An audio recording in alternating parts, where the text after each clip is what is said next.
Welcome to The Engaging Life, a podcast about using engagement equity to improve your relationship building skills in your personal and professional life.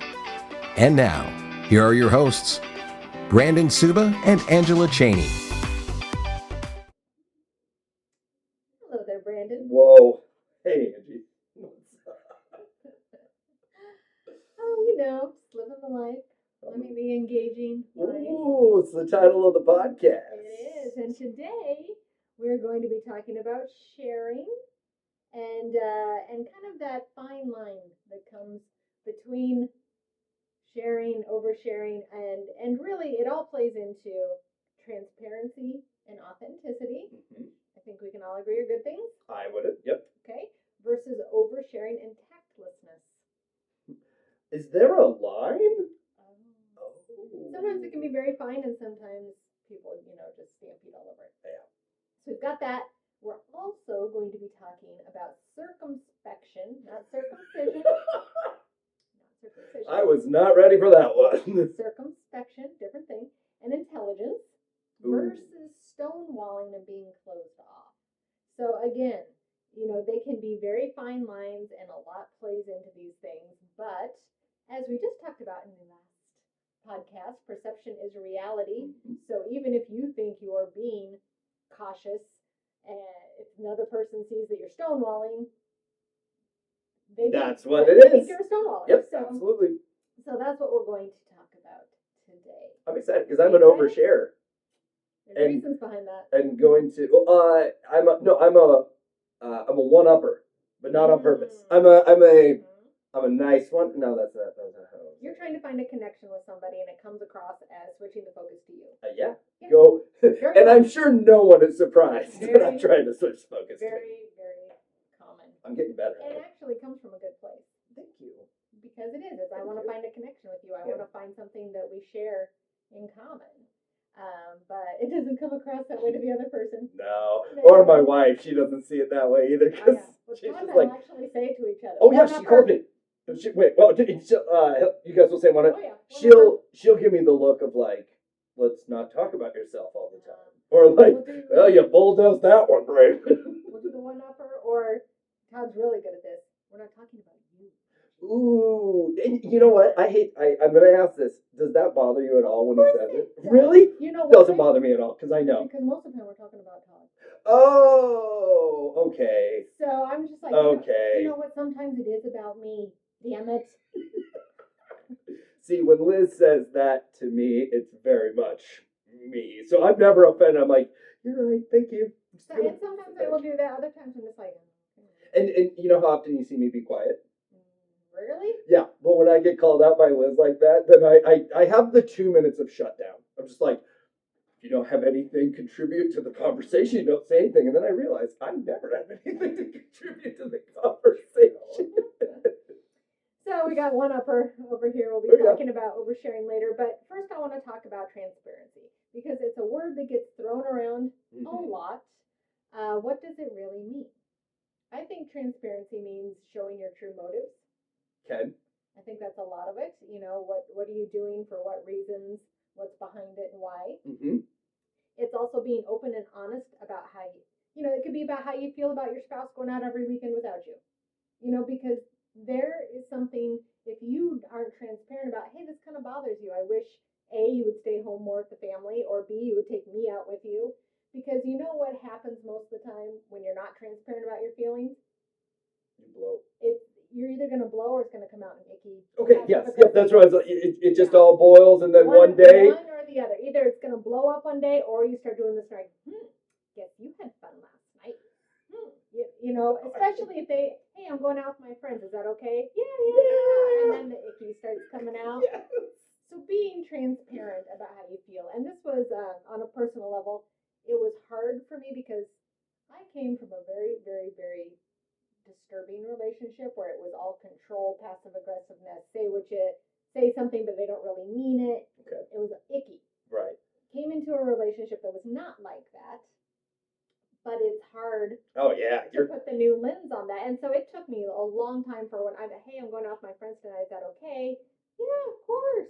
Knowing that he really meant, Yeah, of course. Yep. And the only reason it just took time to realize there is no blowback here. There is no, he really doesn't care. In fact, he kind of likes it because then he can be by Gets himself. time. Yeah. No. Do his own thing. But it did take, so there's a lot of things that go behind that. But transparency is say how you feel about things because you're not going to be able to hide how you really feel anyway. Well, and I always believe take the punch on the front side, not on the back, because it hurts a lot less on the front side. Yeah. So I'm going to be transparent. I know this isn't going to go well, but usually long run, that's the big advantage. Where if and I do this, I'm like, oh gosh, I know this isn't going to be a good conversation, and then I put it off, and then I put it off, and then I'll bring it up, and Liz will be like, oh okay. Oh yeah, you have the thought in your head. Yes, what do you mean? Everything's fine. Or then it blows up, and I have not brought it up, and she like hears it from someone else, and, Right. and it's, Right. yep, transparency. It's easier on the front side. Yep. So then in a business setting, so this is a big one I see in businesses where a leader is maybe hiring somebody or firing somebody or changing and not letting the rest of the team know what's going on and why. Because their perception is going to be whatever they create if you don't tell them. Oh, yeah. So they're going to think, oh my God, they fired somebody, the company's going down, I'm going to lose my job, I better start looking. Or it can be they just hired somebody, but I didn't get my raise. What, they must not value me. Or if you don't, and granted, you can overshare as a boss. You shouldn't tell your employees every single, hey, here's our financials and we're in the red. We're doing real bad, guys. Yeah, not that. But hey, we're making a hire. I know you didn't get your raise this month, but she is in a different department and we really need help there. Hopefully we'll be able to give you a raise. Yep. Just explain it because they will come up with a narrative if you don't give them one. Yeah. And it's likely not accurate. Was it hear it from the horse's mouth? Yeah, Directly from the horse's mouth. Directly from the horse's mouth, and that's always the best way. Yeah. Have you ever smelled a horse's breath? Nope. Grips a lot of horses. Anyway. I've been around horses, but I can't say I've ever smelt their breath. You've never. Well, I mean, you've never heard it from the horse's mouth, then. I haven't. No. Have you looked a gift horse in the mouth? I have. Okay. Moving on. So, when you're as a boss or even as a spouse, when you're being transparent and you're telling them what's going on, it builds a bond, and it makes them feel included. So this another thing with Todd and I that we've had to work on is if he doesn't tell me things, and it's not that he's not being transparent, he's a dude, he forgets. It makes me feel left out. And it makes me feel we don't have a strong bond, especially if somebody else knows it before I do. Yeah, I've done that. Yeah. And it's taken me a long time to, hey, give him the benefit of the doubt. He's not trying to leave you out. You don't have a bad relationship. He was just randomly around this person and it came out or whatever reason. And then with your team too, you want your team to feel part of the overall business. And if you're not sharing with them, this is why we did this, or here's what happened, here's the story behind it, they're not going to feel like they're important. Mm-hmm. They're not going to feel like they're valued. What if when it gets on the grander scale? And I'm talking like a U.S. bank, right? You got tons of, and we, when I was at U.S. Bank, we had the 3 things from the CEO. So he actually communicated. I felt communicated very, very well. But I feel there were things, there were all these layoffs when mortgages kind of switched. Mm-hmm. And some of it was not announced. And then just all of a sudden, all these people were laid off. So is it, when you talk about the team and transparency, is it a little more difficult as you get bigger? I definitely think so. And I think that's kind of where the trickle-down effect happens. Yeah. If you're entry level, okay, you cannot expect the CEO of a large company to explain to you why you didn't get your raise or whatever. But you can expect your manager to have those conversations with you. And so that's where the higher CEO needs to communicate with the first level of management, who then needs to communicate with the second level of management. And the structure needs to be there. That makes a lot of sense. Okay, got it. Okay, so that's transparency. Let's move on to authenticity. Oh. Yeah. Ooh. So what is authenticity? What do you think it is? So authenticity, being authentic is being the person that you are when being the same person you are when you're in a crowd versus when no one is around you. Okay, I like that. Thank you. I like that. Because that's how I try to define it. Character. Okay. Well, I guess I would very much say your character plays huge into how authentic you are. Absolutely. Absolutely. It's saying what you mean, meaning what you say. Mm. It's being who you really are and letting others see that. I think a lot of us, especially people who have, maybe some self-esteem issues or don't really like who they are, which unfortunately there's a lot of people like that. They put on airs because they don't think they will be liked for their authentic self, which is sad because a lot of the times once you do get to know that authentic, people don't want the mask. Yeah. They don't want the mask. And it's knowing your values and standing behind them. Ooh, I know my values. That's the big thing about authenticity because, and again, you bring in the social media to this, you bring in the, social perceptions to this, and it is tough. Number one, you got to know your values, which there are plenty of people out there who have no idea. That's true. What they really stand for. They really don't. They're kind of blown by the wind. Oh, I'm told to think this, I'm going to think this. Oh, and my friend thinks this, so I must think this. Without having that, hey, this is who I am, this is what I believe in. Doesn't mean you have to be a jerk about it. Doesn't mean you have to talk about it all the time. Doesn't mean you need to judge others for not having the same values. Oh. But it is having that, I value my time with my family above all else. I know that. So I'm going to turn down things with my friends. I'm going to turn down things at work if it impedes on that value of spending time with my family. Am I going to fail sometimes? Absolutely. But I hope that always comes across that this is, and you know who I wanted to come across to the most? My family. Oh, sure. Which know? they may not see it because They may not. You're making the commitment to them, so you're always there. It's the other people that got the disappointment that it really stands out for them. Right. But, and we talked about perception in the last episode, but now your perception that they have of you, it may be, oh, she was canceled. But the reality they understand, but it's for the family. And I feel your value would show that. Like if you really stand to it, your value would show. And I do say things like that. I say, I get invited out for a Monday. I say, Monday is one of the only times that all of our kids are there and I can cook dinner for them, so I reserve that for the family. And in that case, number one, I'm telling the truth. Right. Second, it's a value showing. It's not an emergency. Oh my God, my kid has to blah, blah, blah. They're not going to ask me to do things on Monday anymore, which is good. Right. And then the last thing is, if they have a problem with that, that's their problem. And maybe we shouldn't be friends, call it whatever. Yeah. I'm quick to jump on that. And I used to be sad about it, but now I'm like, no, this is who I am. If you have a problem with my situation, that's your problem, not mine. And I don't need to be your friend then. Right. I've got plenty of friends. Yeah. You're my friend, right?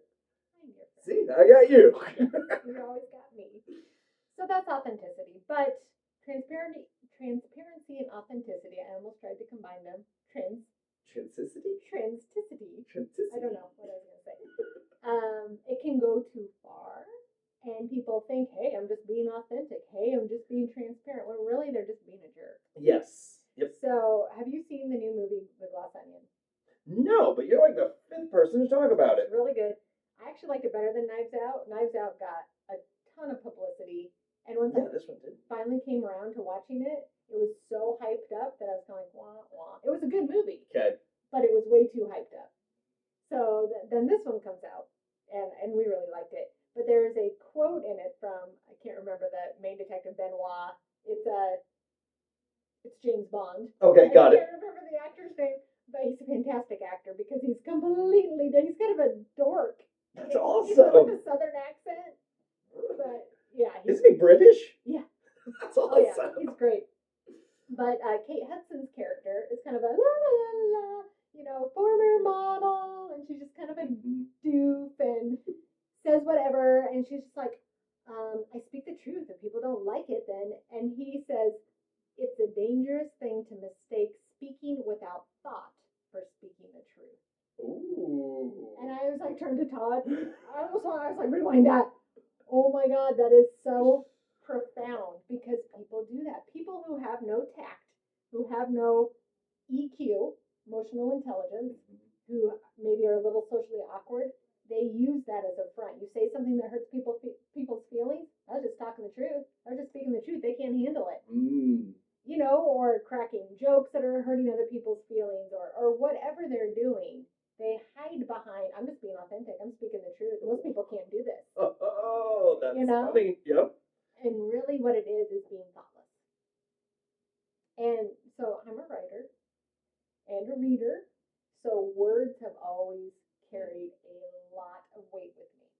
And there are so many people that don't. It's like words matter. And it's now been 4 years of marriage, been together 7 years. Todd finally gets it. Words really matter to me because he is the type, he just says whatever the hell, and sometimes it's mean. Sometimes it's mean. And it's like, I'm going to remember that forever. Mm-hmm.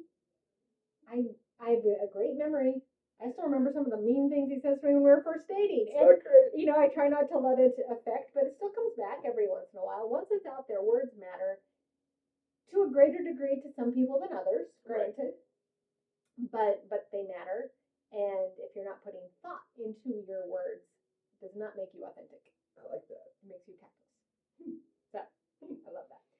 So, sometimes people do need to hear the hard truths. I am not saying that you always have to say things that make people feel good and all of this. There are times, obviously, when people need to hear some hard stuff that they're not going to love. Mm-hmm. And that is part of being authentic. It's part of being transparent. But there's a difference between sitting somebody down and telling them with empathy and compassion that they need to get some help or that they've hurt you or whatever it is, and just throwing off words because I'm speaking the truth and right. I'm just being a jerk. Right. There is a difference. I'm not saying it's always an easy line to identify. Well, I think too, so me, I'm a Band-Aid guy. Right, like if I've got news for you, it's going to be easiest if I just rip off the Band-Aid and then we can talk about it. And I'll even set the table. Tell you the truth, when I left Pixel Fire, I told Dan, I'm like, okay, I'm going to rip the Band-Aid off and then we can just chat about it. Yeah. I'm leaving. Okay, here we go. Yeah. And I feel if you set the table, right, this is how, and I know it's not always about me, but this is how this is going to work best for me. But then also that allows me to accept your response much better. Right. Where if I think, I know how you need to hear this, and I sugarcoat it, and I do this, and you're just like, you could have just done this, and we would have been fine. So I feel setting the expectation of how this is going to go, and if you think you're being authentic, but you're just being a jerk, and you're just straightforward, you're not considering the other person. You don't have what is compassion, you said, right? Compassion and empathy. You're just doing it the way you want to do it, and however they feel is their problem. Right. And that's a lack of emotional intelligence. Correct. Yeah. And in this setting, because you can do that, but in this setting, that's where, no, let's have a little compassion, because this is going to be hard for both of us. Right. Yeah, absolutely. And also knowing you don't need to talk about what's on your mind at all times. Every thought that runs through there, everybody doesn't need to know it. I disagree. No, and you're right. I mean, think about, okay, I love my husband. I love my kids. That does not mean there is some nasty shit that goes through my head about them sometimes. Because that is human nature. It is. Anybody who says, I only think loving thoughts about my loved ones all the time is lying. Or they're just never at home. Yeah. But, and if they knew some of those, because most of the time they're reactionary thoughts, I don't really mean them. Right. And then it doesn't lessen any of my love for them. But I would be horrified if they knew some of the thoughts that went through my head. Well, our dog threw up.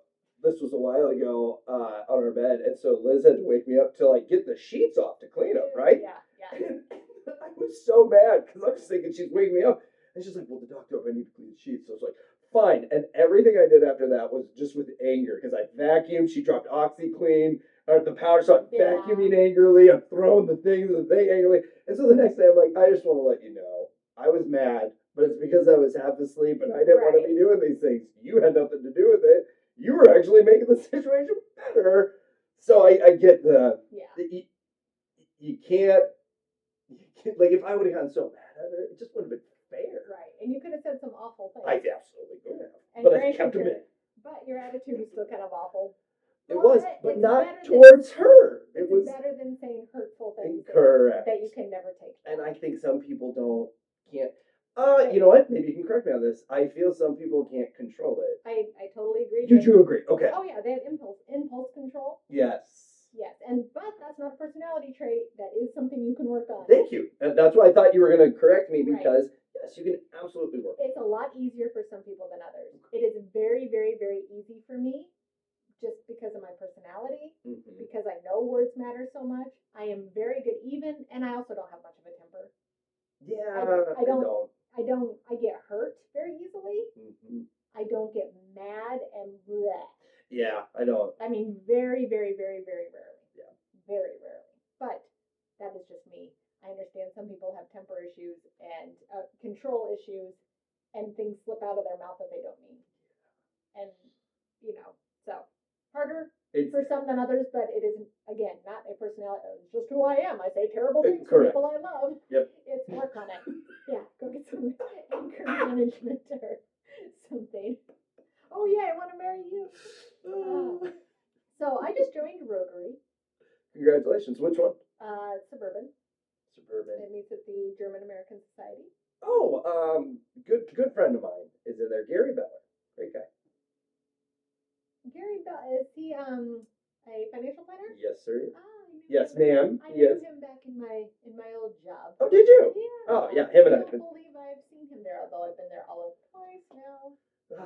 And there's like 200 people in the room. So there are. Yep. It's possible I missed him. Great Rotary group.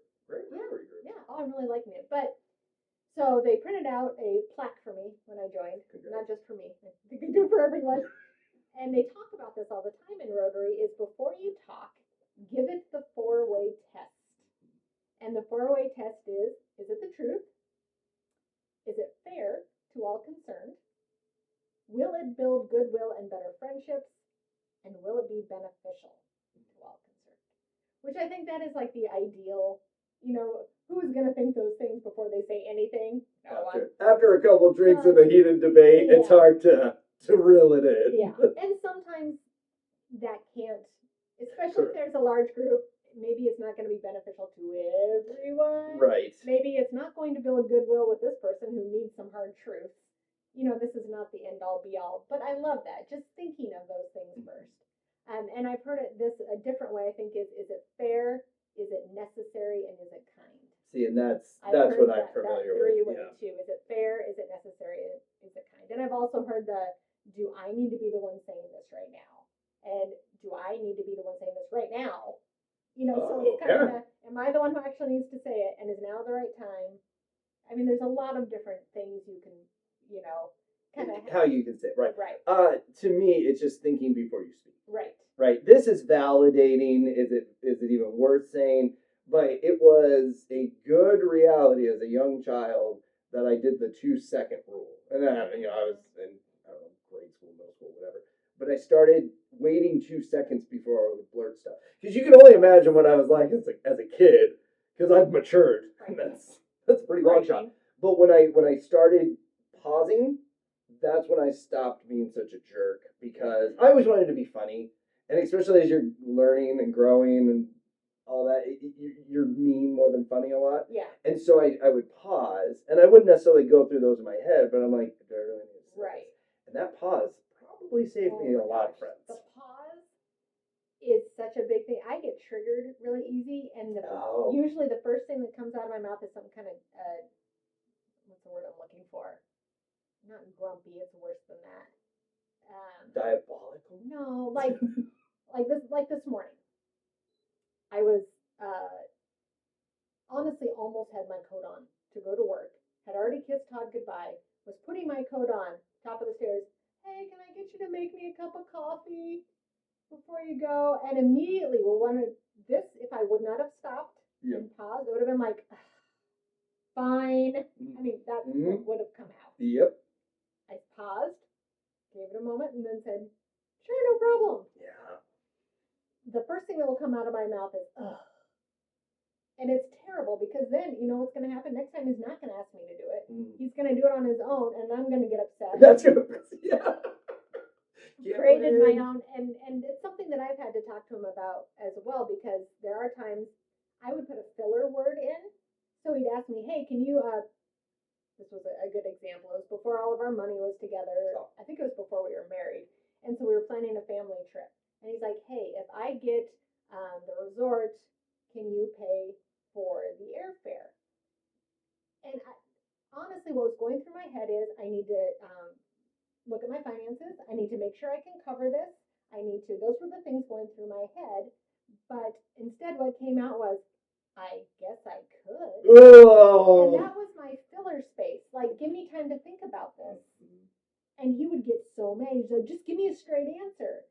And it was finally that I had to talk to him and said, I need to think before I react. And if I just don't say anything, that seems ruder It's to me. worse. Yes. And Yes. I was like, I'm putting a filler word in there when I say something like this. And what it means is, I'm not ready to react yet. Mm-hmm. I need to think it through. And he either heard waffling or he heard, what's the word I'm looking for here? It was either the waffling or it was passive aggressiveness. There it is. Yeah.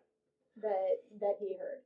So once we got that out, or he thought that if I was pushing my reaction, it meant that my reaction was not authentic. Mm-hmm. When it's actually the opposite with me. The first thing that comes out of my mouth is usually not my authentic response. It's all emotion and trigger and yuck. It's when I have time to process it, that's when my true reaction comes out. And I can see that perception of if they have to really craft their answer, it's not real. When actually I think a lot of the times it can be the opposite. I think it's almost always the opposite. It's more real if I can think it through. Right. Okay, so now let's kind of switch the topic a little to oversharing. Oh, okay. Because we are trying to talk about, that line between sharing enough, not sharing, being authentic and transparent versus just kind of being a jerk. So oversharing is something that Brene Brown, I knew she was going to show up, calls floodlighting. Ooh, Okay? because there's gaslighting made the dictionary. This is floodlighting. Okay, tell me more. I'm going to read a little quote from her. Oversharing is not vulnerability. So I think that is, I'm off the quote here for a moment. Brene Brown's all about vulnerability, being who you are, letting people see who you are. And I think that's a lot of people think that if I tell everybody all the horrible things that happened to me, I'm being vulnerable and letting them see the true me. Okay? Yeah. Oversharing is not vulnerability. It's called floodlighting. A lot of the times we share too much information as a way to protect ourselves from vulnerability. And here's why. I'm scared to let you know, this is her talking, I'm scared to let you know that I just wrote this article and I'm under total fire for it and people are making fun of me and I'm feeling hurt. The same thing that I told someone in an intimate conversation. So she's saying that this happened. She told somebody who deserved to hear that about it, but now she's telling some random person. Okay? So what I do is floodlight you with it. This random person who's not deserved to hear this truth. I don't know you very well, or I'm in front of a big group, and it's a story I haven't processed enough to be sharing with other people. And you immediately respond, hands up, push me away. And I go, see, no one cares about me. No one gives a shit that I'm hurting. I knew it all along. Wow. It's how we protect ourselves from vulnerability. We engage in a behavior that confirms our fears. So oversharing is not vulnerability. It often results in disconnection, distrust, and disengagement. So there's that reason, and that's, like I talked about my family member who thinks that everybody is judging her, so finds a way to make everybody judge her. Mm-hmm. There's that. And then it also can be a manipulation tactic. And then it can also, and this is another, Brene Brown talks about this in a different section of her book, a way to try and hotwire a relationship. Yeah. We just met. I'm going to tell you all these intimate details, and now we're going to be best friends. I think my sister-in-law's in the military. She's trying to date. Like, she's getting to that point. Yeah. She's a little settled down, but she's trying to date.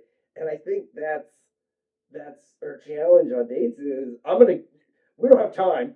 I'm going to knock this out. Let's go. And then, and they're like, right. And the first little negative is like, okay, this is done. Yeah. And I think that quote. It's walls.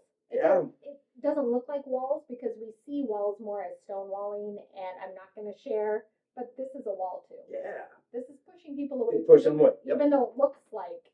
I'm sharing everything with you and you chose to walk away. Right. See, nobody really likes me. They don't want to hear my story. Yeah. They don't really want to know who I am. That really puts it in perspective. Yeah. I've been wrestling with that because I don't know how to help her. You know what I mean? Like dating, I haven't had to in a while, number one. Right. But number two, it's changed a lot since I've been married for 12 years now. It's changed a lot. I want to help, but I don't know how. Right. Give her the book. Oh, good. That's better than the podcast. Yeah. Maybe I'll give her the book. Definitely give her the book. Just be like, oh, hey, I got this and I already read it. I don't know. Well, she'll know I'm lying. My friend recommended. How about I got this book, I don't want to read it. God, There that you sounds go. like me. Okay. There's authentic. There's authentic. So transparency and oversharing, not the same thing. Correct. Not the same thing. Now let's talk about authenticity versus just being a jerk. This is who I am. Yes. You need to accept it or get the F I out. hate that. I hate that. So we already talked about this in the last episode. I'm always late. It's just who I am. Mm-hmm. No, it's rude. Mm-hmm. And it's disregarding the other person. It's saying I'm more important.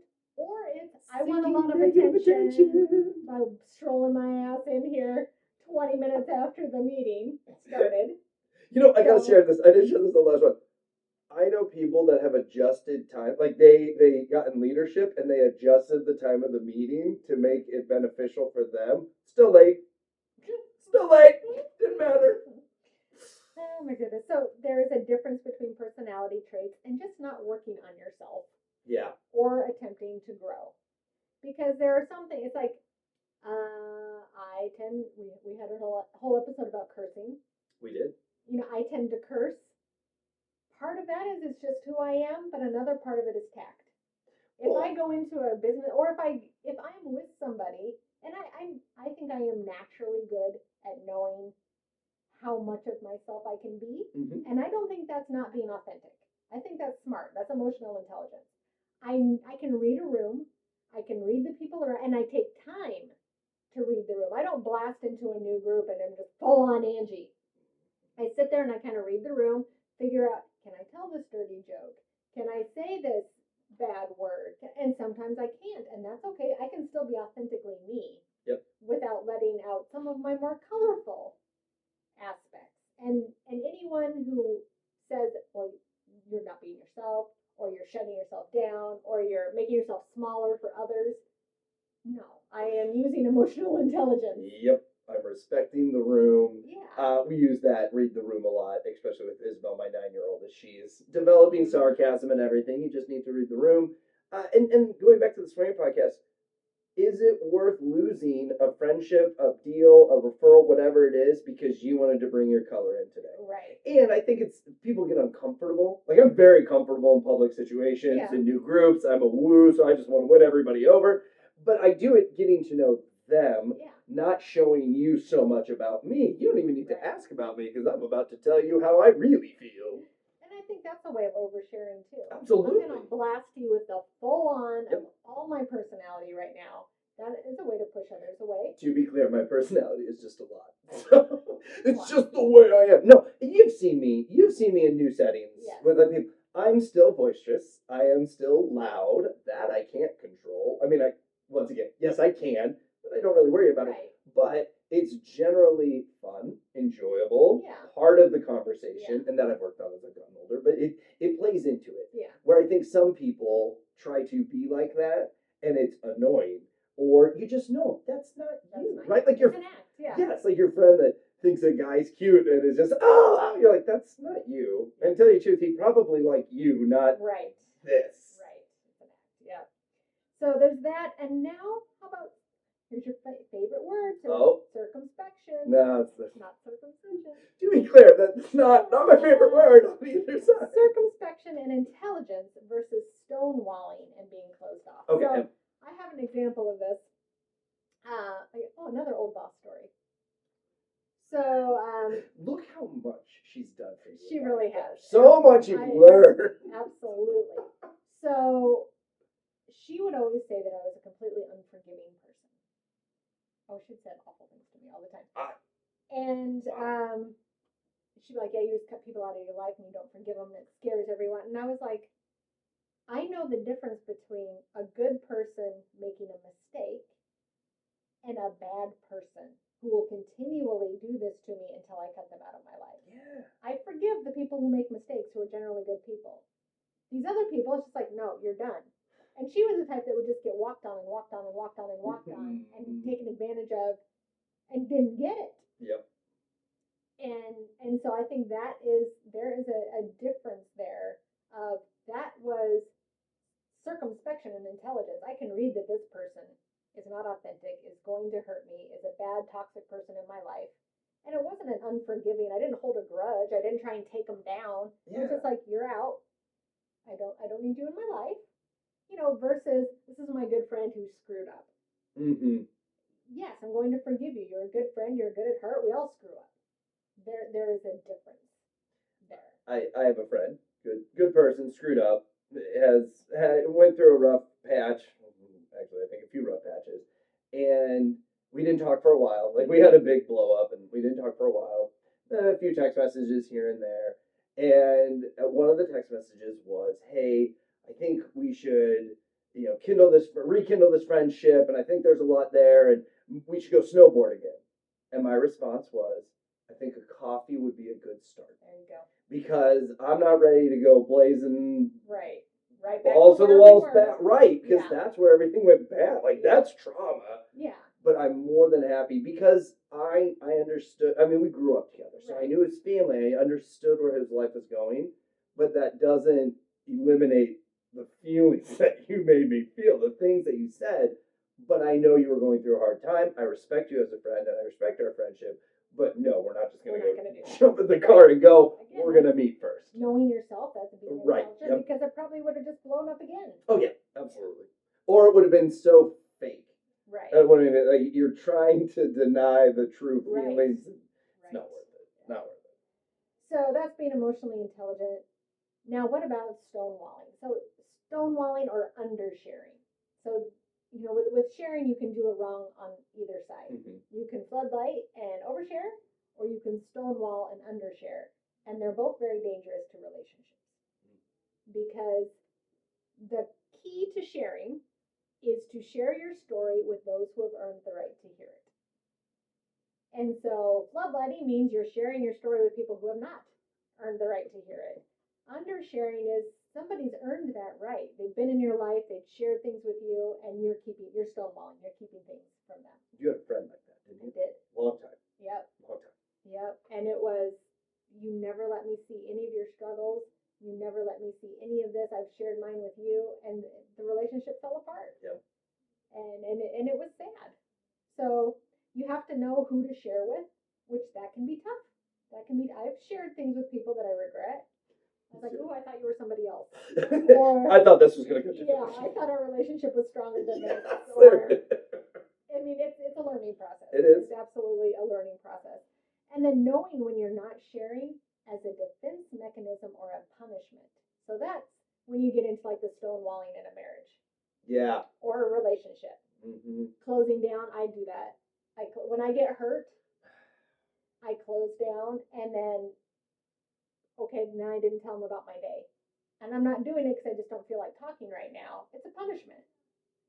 I don't want to be doing it, but it's a punishment as well as I'm going to close off, put my walls up because I'm hurt right now. And so you got to kind of know when there are times, obviously, when you just don't want to talk. Right. Especially in a marriage. I mean, you can't be connected all the time, even though us codependents wish. Well, it's the same though. In the middle of a conversation, when everything's hunky dory, and then one little thing happens, and now all of a sudden it's just one word answers. I mean, that's and to me, if it's in that situation, there was something that affected the whole thing. Yeah, you're stonewalling, but it's for now. And one thing Liz is really good at, because it definitely happens more where I say something stupid, but she'll come back and say like, "That really hurt me." And most of the time I'm like, "Yeah, I figured." Like I read that part, I get that, but then we can talk about it a little more. I think long-term hurtful relationships, they don't come back. No. And if anything, the stonewall continues, and then 3 weeks later, it's well, you remember what you said at dinner? Yep. It's like, actually, I don't. Yep. I don't remember. Absolutely.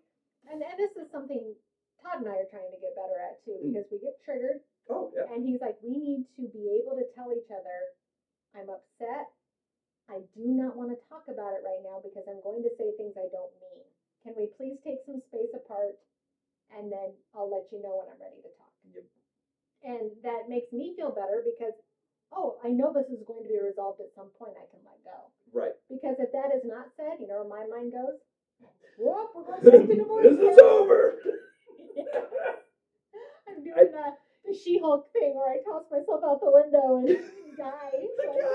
Oh, we cannot get on the topic of that, but isn't that a great series? Yeah. I really had reservations. That on the treadmill in the morning, which means I have watched 2 episodes. It is good. Oh, it's How many good. times have I been on the treadmill? So. The New Year. Yep.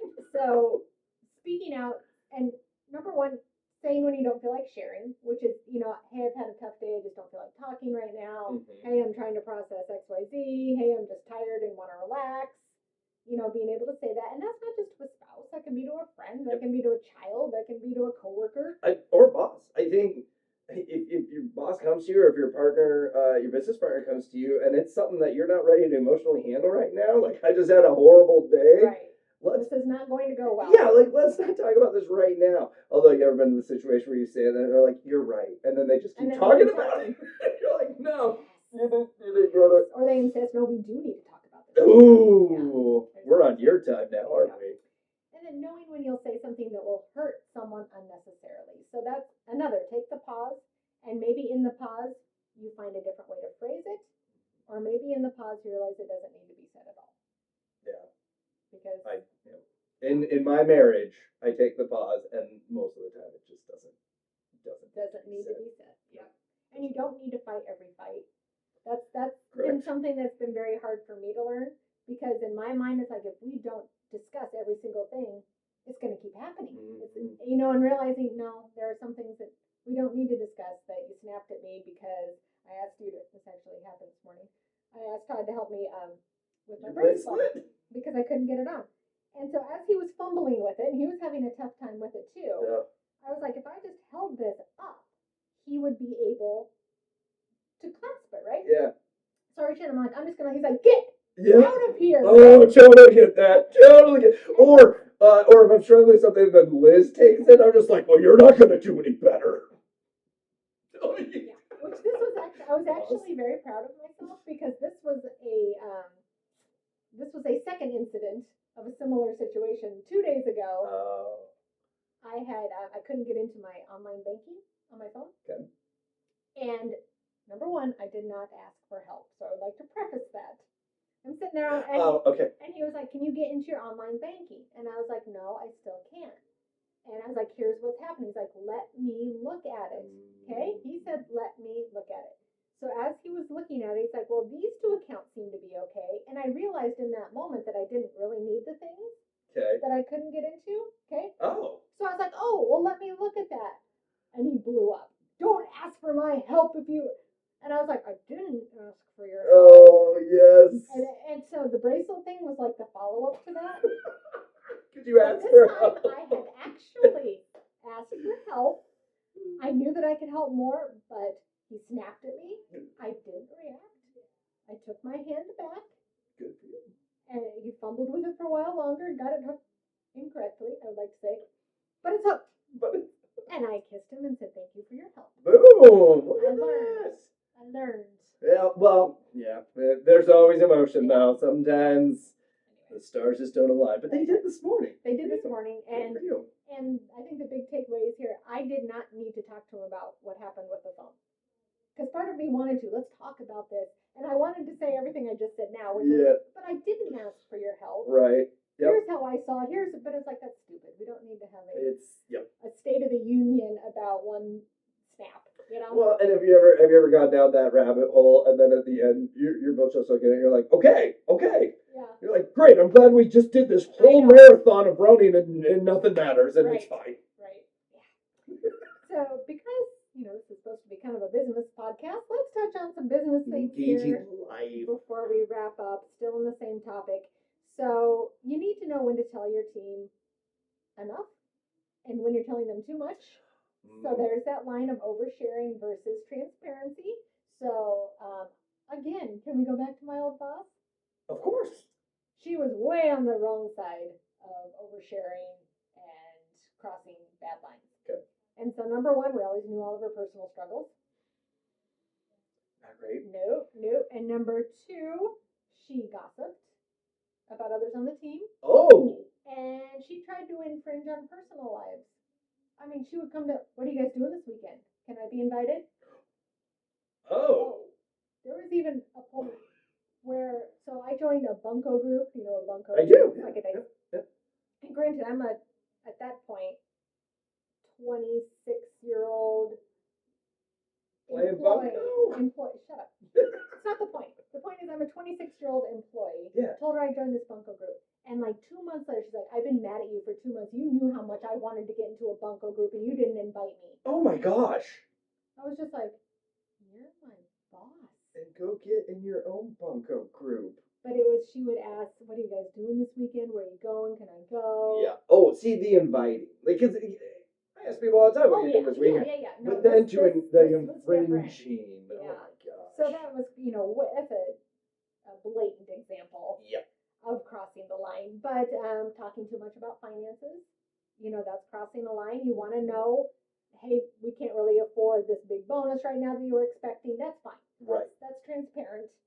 But hey guys, we're in the red and we gotta close our doors next week if we don't get this big sale in or something like that. Okay, no, you joke-ish, but I've been in sales environment where they're okay, if we don't hit this number, then we're this far back for the year goals. Yeah. I was like, it's fear mongering. Yeah, and so I'm going to go sell out the desperation today. Right. Thanks. Have a great day. Yeah. It's creating fear in your team. You should be creating security. Yes. And I'm not saying you're not going to go through some scary stuff, but most of the time the team doesn't need to hear the scary stuff. Right.